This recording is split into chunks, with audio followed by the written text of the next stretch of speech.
Hi, and welcome to the channel. Today I'm going to introduce you to something new, and that is this new addition to the fleet, which is a 2007 Chrysler Grand Voyager. It is executive spec, it's not the top jolly everything fantastic spec, but it's got full service history.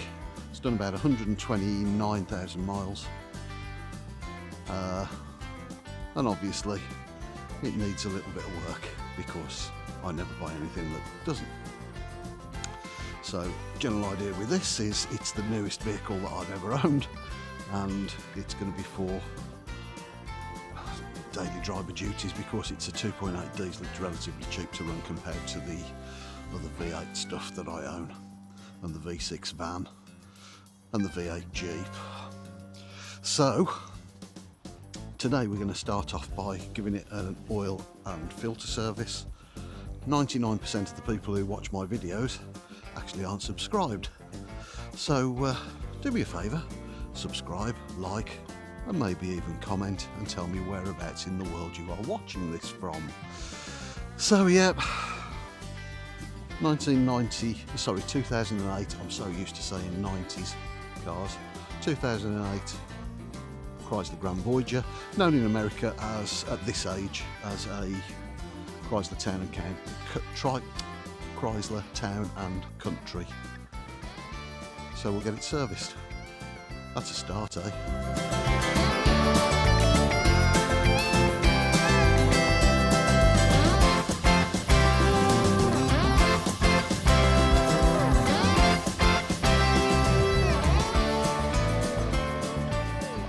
So there's a lot of mouse house,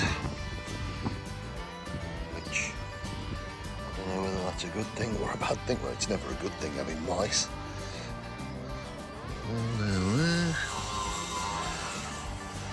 So we'll have to get that out, I think. Before we start, it's always a good idea to make sure that you can remove the fill cap, and that one does remove nice and easily. And that big hunk of plastic there, which usually lives there, is one of the reasons that I'm not overly keen on modern cars. It just took me half an hour or so to actually get to the bottom of the engine, which is where I'm going to be working today. All I'm doing is an oil change. So it looks as if we've got a nice new starter motor. That's confirmed from the paperwork that we've got. And the bottom of the car, it looks all right actually. I'm not used to having anything this new. And we need to be having a look at this control rod there, because there's a clunking noise coming from the left hand side, and historically the last 3 MOTs I think all say that there's a bad ball joint there. So I'm going to be addressing that, ordering the parts. So we'll crack on and do this oil and filter change. The filter I've found is right at the back, and you can't even see it, but I've put my hand up and it actually feels as if it's only put on hand tight. So fingers crossed and all, let's get that sorted.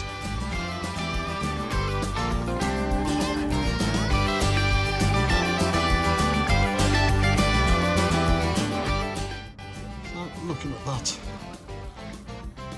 drain plug and the oil that's come out, quite pleased with that. No nasty muck, no lumps, but you would expect that, seeing as this is a relatively new vehicle and it also has a full dealer service history until now. That's drained nicely, so I'm going to clean that up, put the bung back in, and then we'll pull the oil filter and get oil all down our sleeves.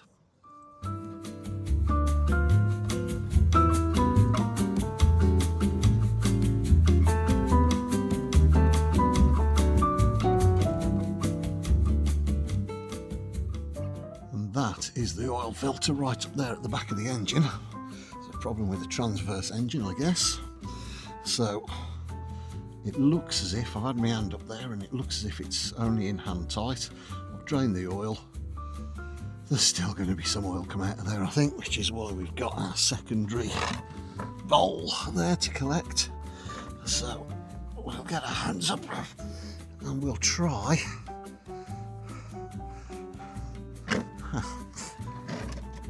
oh God.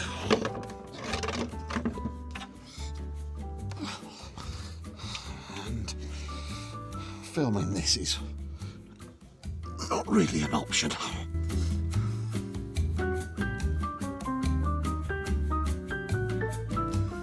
Yeah, I think it's coming off. It is. So that's gonna dump oil all over the place. We've just got to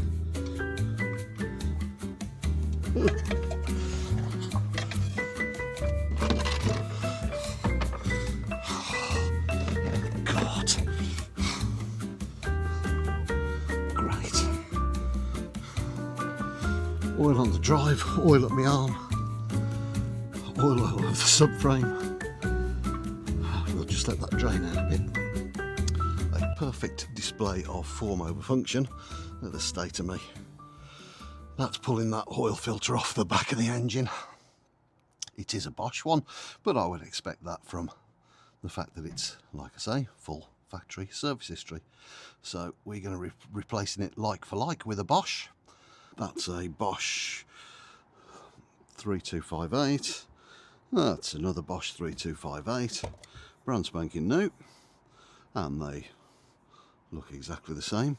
What I usually like to do is write the miles that I've changed it on this, but I can't find my white paint marker, and a black one obviously won't cut the mustard.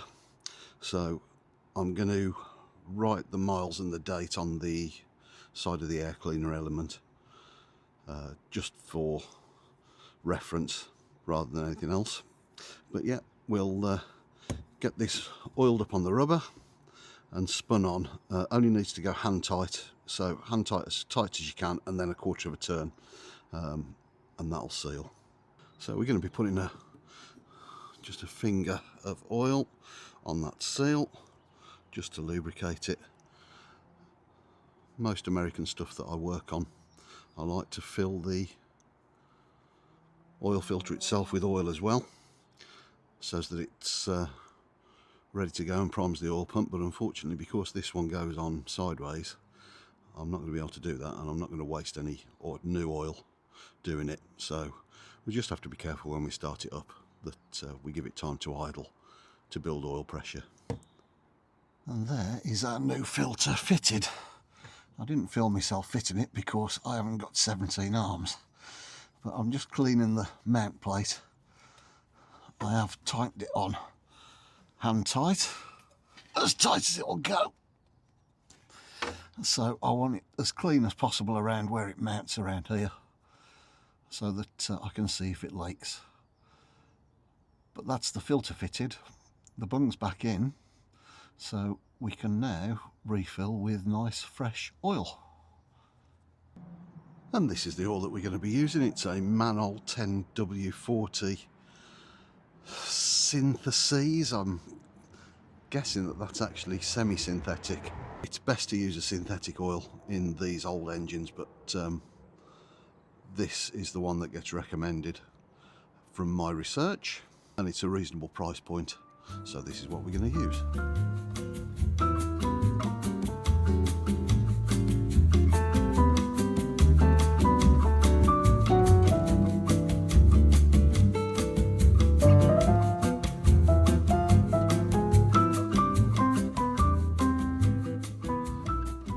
Now for Bart's top tip of the day. This engine calls for just over 6 litres of oil, so I've had to buy 2 5-litre tubs. Obviously I only need to use 1 litre out of the full one, so they come with a handy gauge on the side there, and you've got half a litre, 1 litre. So I'm going to decant a litre of oil from that one into this one, watching the gauge. That way we know that we're putting 6 litres in before we get it down off the ground, off the ramps onto the ground, and we can check the levels properly. And there you go, that's a litre decanted from one into the other, so we'll finish off filling up now.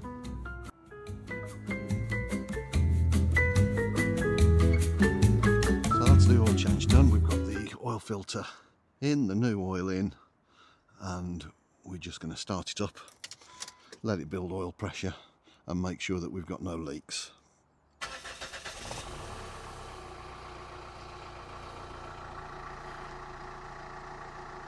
Oil pressure lights off. We've got oil pressure, which is nice. Now we'll have a look underneath and just make sure that we haven't got oil peeing out everywhere.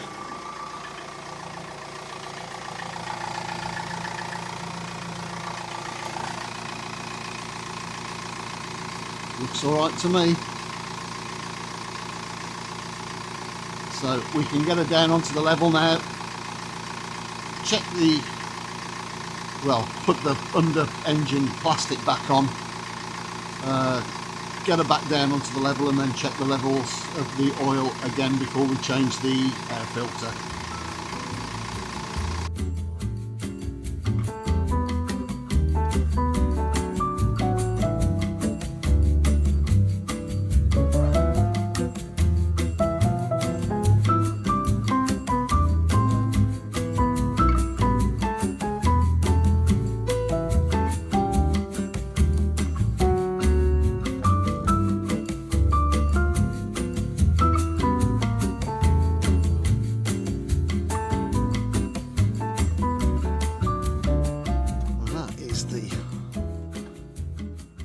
Funny under engine thing fitted.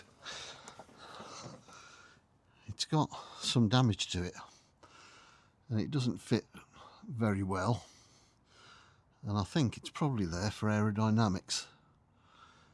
It might be noisy if I remove it, but we'll see. So it's back on anyway. It's doesn't hold on very well, and that probably accounts for some of the noise when I go over a bump. But let's get this vehicle backed off the ramps and we can start working in the top then.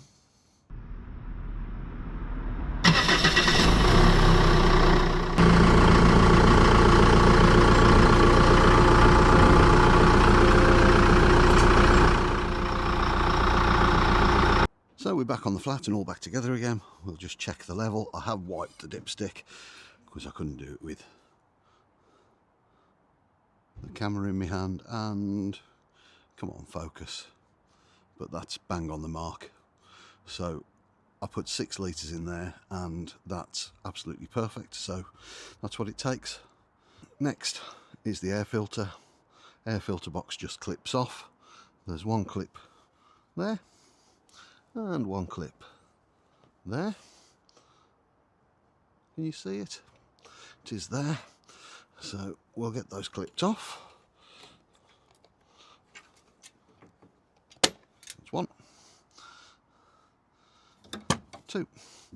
Now the whole box lid then lifts up, slides that way and comes out of these little clips. There you go. And we could now just about lift it up enough to get to our air filter.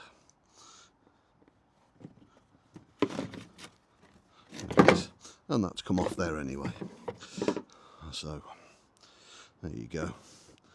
You can see there are some little bits of tin foil in there which go a long way to explaining a lot of the other mouse house bits that we had to take out from underneath this bonnet.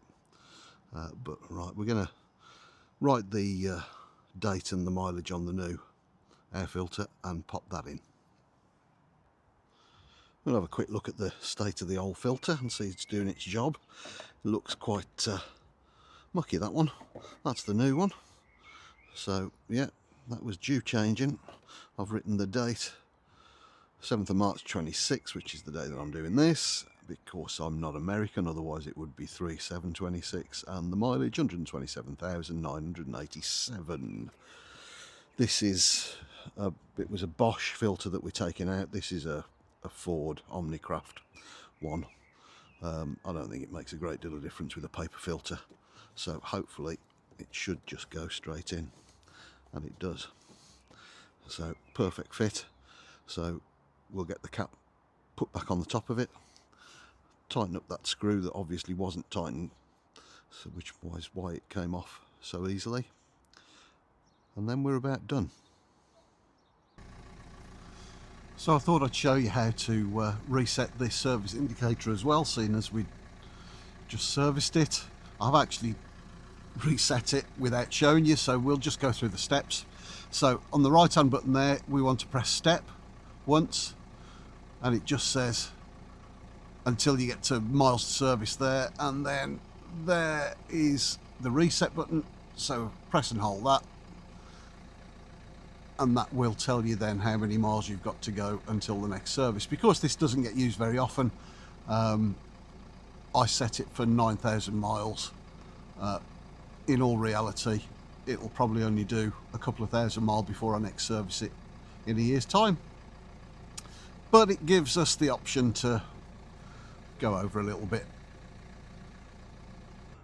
And then the last thing that I like to do is I have these little stickers, and I'll stick one under the hood somewhere, and that will probably go there. There you go. And then the other half of it, because it's a two-part sticker, is there, and that's going to go just on the door jamb.